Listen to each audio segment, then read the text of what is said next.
Hi everyone. Welcome to Gardening Coast to Coast. Kim and I are doing really a new collaboration called Gardening Coast to Coast. We're going to be doing podcasts and we're going to be doing some videos. But today's video is all about tomatoes, tomato tips, and we're going to harvest everything that's ready, see how many tomatoes come out of there. These are all the tomatoes we're going to pick today as we walk through the garden, but I wanted to show you my basic tomato onion salad. This is just red vinegar, oil, some garlic powder, fresh basil, chives, chopped up, mixed in here. But let's start with tomatoes that aren't ready. This is your standard red beef steak, and a lot of people like fried green tomatoes. So you don't need to harvest them when they're red. Certainly grow the bigger varieties, the red beef steak. You'll have plenty of fried green tomatoes. Those are massive.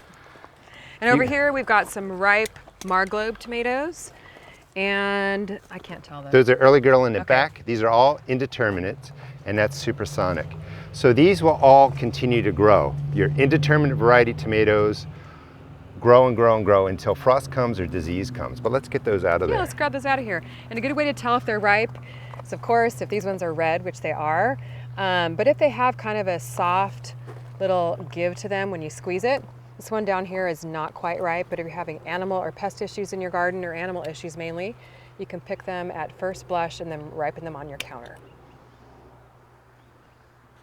Got a beautiful one and a whole bunch more back there. So those are the indeterminate tomatoes. Over here we have determinate variety tomatoes, and you want to pick the right tomato for your space. These will get to 3 or 4 feet tall, not very big. They will flower and fruit at the same time. They're getting close to being ready. These probably need another couple more days, but we will take some of them and let them ripen on the windowsill. So the one thing too, I think people with determinate varieties kind of panic when their plant starts to die, but it's in the genetics of the plant. You can see the leaves down there are yellowing, but that's what's going to happen to determinate varieties. So it's really no big deal. You can just plant some more, especially here at the end of the summer. The other thing I like to really have people keep in mind is if you do, and I say this a lot, 25 plants all planted at the same time, you're going to get 200 pounds of tomatoes at once. Now I will turn these into sauce and I freeze them. So it's a good thing to kind of spread out your planting. That way you can spread out your harvests and then make better use of it. Right, and these are my second wave of planting. I'm just trying to see what's ready in there. But the key to tomato plants is you don't have to be a fancy pruner. I talk about that a lot too. I know you don't overly prune the suckers out of your tomato plants, but definitely remove the leaves from the bottom, let airflow go through. Remove leaves from in between the plants, stake them up, you're gonna have healthier, happier plants. One thing I think is important though too, to help keep the tomato diseases at bay, because tomatoes are really prone to disease. Gary's done a really good job of pruning out the yellowing leaves at the bottom. The yellowing will typically start at the bottom and then move its way up. So if you can keep it trimmed and keep the disease at bay, wow, those are great. Your plants are gonna be a lot healthier here at the end of the summer. And if you're concerned and you see the yellowing, you can give them a water-soluble fertilizer. And the water-soluble fertilizer could be fish emulsion, whatever you want to use. And that is fertilizer that's immediately available to the plant. So the roots will be able to pull it in and use it. You also have the granular type, which is more of a slow release where microbes in the soil break it down and it feeds your plant over several weeks. Let's go to the first wave of tomatoes where there's a lot ready to be picked. So this is another second wave of tomatoes, weaved through wire, pruned the same way. And they're not quite ready yet, but if you continue to walk down, we have a couple I see down on the bottom there. I'll grab those if you want to walk up to where there are a lot of ripe tomatoes. There are a ton of humongous tomatoes in here. Very impressive, Gary. You've done a great job. I'm going to harvest some down here and then talk about a mid-season boost.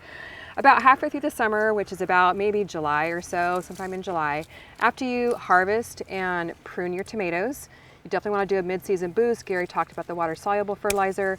It's also a good idea to come in through here and lay down just a little handful of compost at the bottom of your plants, handful of worm castings, some granular fertilizer, and that way you give your tomatoes a little boost, a little extra feeding to help them keep on producing through the end of the summer, and if you're lucky, even into the fall.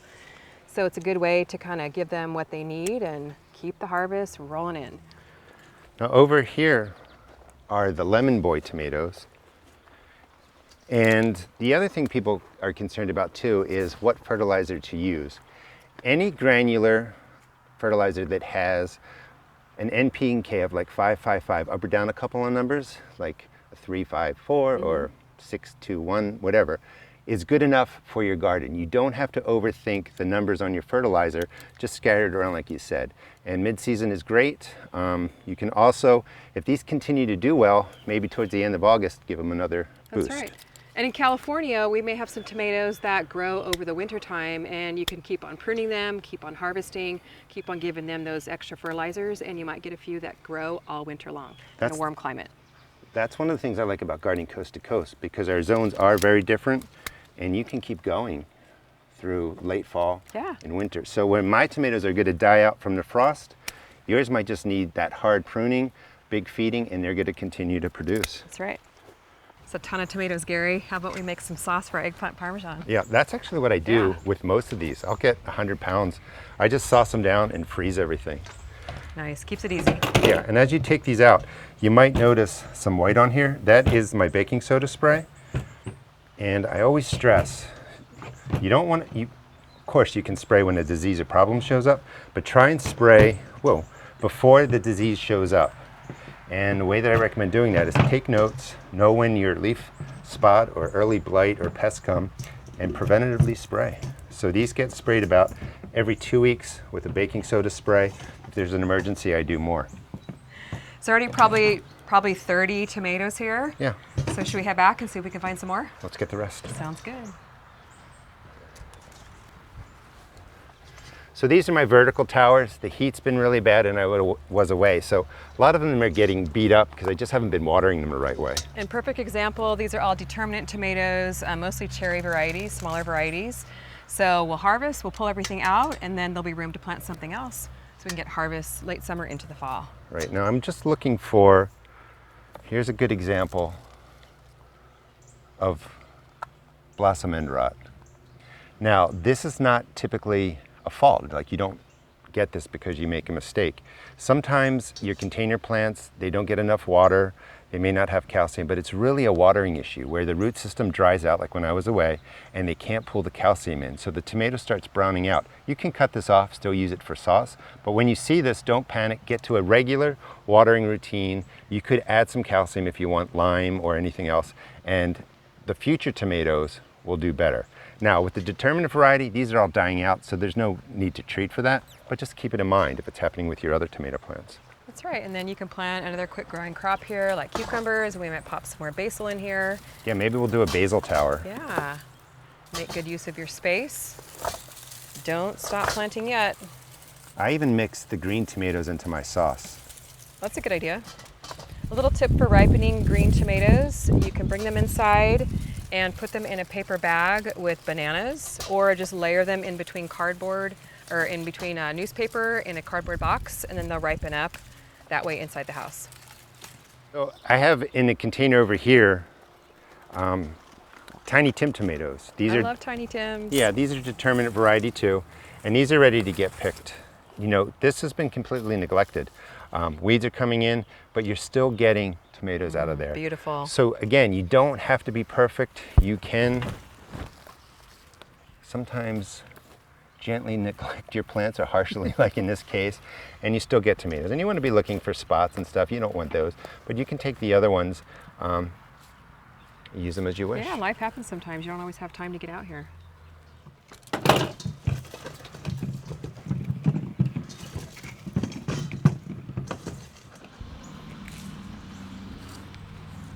Now this is my cherry tomato tunnel, and I've been talking about the whole goal is to start where you're at. There are 8 different cherry tomato plants here. Start with an empty bowl, and when you come out the other side, you have a full bowl of cherry tomatoes. This is cool. Yeah, and look at how many have ripened. They really ripen quickly. A ton. And if you have a shady spot where you don't have a full sun spot to grow a large variety of tomatoes, cherry tomatoes are perfect. They produce quickly, they ripen nice and fast. You get a ton of tomatoes in a shady spot with cherries. So I have red grapes in here, yellow grape, sun sugar, which are delicious towards the end. And again, you'll notice some diseases on the leaves. It looks like, that's usually sometimes the leaves just start to weaken. so they're a little more susceptible to things. But you want to look at the whole plant, and if the plant generally looks good, there's no need to worry. I'm going to come around the side here because there's so many. There's got to be hundreds in here, Gary. Well, these are the sweetie variety. These are delicious too. Wow. These are great garden little snacks too. Just come out here and have lunch. Yeah, even some of the ones that fell on the ground are okay.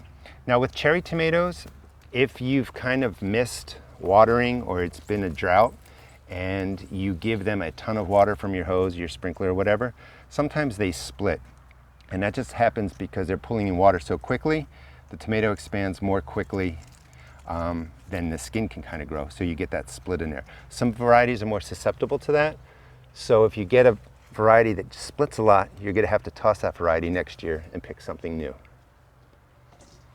These are good too to cut in half and make sun-dried tomatoes. Delicious. And this is what I mostly give away to coworkers and friends. Oh, they love it. Well, I like mixing up the colors and the taste because some tomatoes are more kind of that tomato, not really tart, but they don't have a lot of sugar, but they just have that tomato flavor. Yeah. And then the other ones are just full of sugar. Nothing like a homegrown tomato. So these are the sun sugars, and there's a lot of dead leaves here. I just left them on. I know that this variety tends to yellow out and die back, and because the other plants all around us are doing okay, I don't worry about this. I give them the fish emulsion, let them grow, you know, taller up top. But sometimes different varieties just react differently to the hot weather and the sun, and this is one of them. But I keep growing them because they're so sweet. This adds the sugar to my salads, you know, and cucumber tomato salads and all that. And the flavor. So that was my goal, that we could start on one end, come to the other end and have, you know, 2 wonderful bowls of cherry tomatoes. Over on this side, I have a couple more indeterminate tomatoes. These are actually the Rapunzel. Well, we forgot to get these. I love these. Oh, those are cool. Look at the truss on beautiful. here, and it's just beautiful red tomatoes. And what I'm always doing is looking around for diseases on leaves. So if I pull this off, you can see a couple brown, black specks on there. If there was a yellow ring around that, that can be active leaf spot or other problems. If it's just a speck without the yellowing, this is not an active fungus, and that's just a way. You can look up here, see some stuff going on. Yep. That's just a way to kind of monitor what's happening with your plants. The brandywines are notorious for getting leaf spot and fungal issues. So these get sprayed a little bit more. I can manage the problem they can produce. You can see all the tomatoes. But sometimes, again, your variety of tomato plant is just more susceptible to diseases, and you have to change up the way you spray. So this guy gets a lot more of the antifungals. And with time, you get to know your variety of plants, your tomato varieties, and you can handle them differently. This is the Cherokee Purple. I love the flavor of this. These will tend to crack, so I like to pick them a little bit early. But they usually have a green top, so these are ready. Like if you press on that, you're going to see that the flesh is soft. So these are ready to come off. It's when you leave these on too long that they really start to split. Sometimes the bottom of your tomatoes will get these weird shapes, and that's called cat facing. It can happen because it's too hot, pollination doesn't happen, sometimes a cold spell comes, but it just messes up the way the tomato's forming. But it's perfectly fine, it's safe, you don't need to treat it with anything, just eat and enjoy the tomato. That is a pineapple. That's a new variety I'm growing. And I like to mix up the colors, so when I'm making tomato salads, you just have that, again, that eye appeal.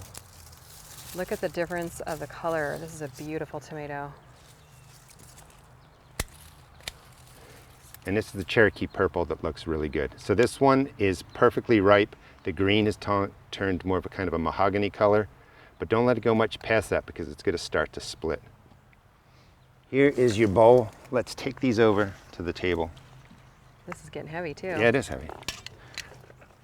And maybe we'll make We got this. some tomato and basil salad. That sounds good. Nice, refreshing garden to table lunch. Oh, the other thing is rabbits, squirrel, deer. You may need to use a fence. There's no way around it really. If you don't fence in your property, the animals are going to get it. I mean, it's not much of a tip. Yeah, it's but just the way it goes. That's all you can do. This is quite the haul, Gary. It's enough to feed a crowd. Tomato, basil, cucumber salad. But I wanted to show you my basic tomato onion salad. This is just red vinegar, oil, some garlic powder, fresh basil, chives, chopped up, mixed in there. But this is a pineapple tomato. This is a new variety that I'm growing, and I just want to show you the beautiful blush and the color. And when you mix different color tomatoes together, great eye appeal, certainly tasty. Make this simple salad. And this is just the first wave. So the second wave will expand and this table will actually be covered. So make sure you plant your tomatoes in succession. Thanks so much for watching Gardening Coast to Coast. Please check out the video description for our podcast, and we will see you soon. And leave us a comment. Let us know your favorite tomato tip today. See you on the next video.